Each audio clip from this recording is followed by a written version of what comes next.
'n Retensieprogram is ontwerp om risiko's te bestuur wat 'n organisasie kies om te behou eerder as om oor te dra.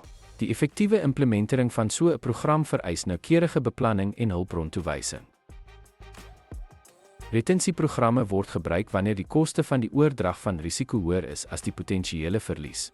Die program moet in lyn wees met die organisasie se algehele risikobestuurstrategie. Sleutelelemente sluit in die identifisering van watter risiko's behou moet word en die bepaling van die toepaslike vlak van retensie. Finansiële hulpbronne moet toegeken word om potensiële verliese te dek wat binne die retensieprogram val.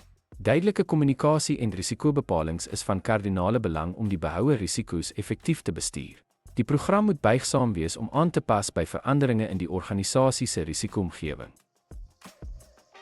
Die implementering van 'n retensieprogram help 'n organisasie om risiko's intern te bestuur terwyl finansiële voorbereiding verseker word. Dit is belangrik om die doeltreffendheid van die program gereeld te evalueer om aan te pas vir opkomende risiko's.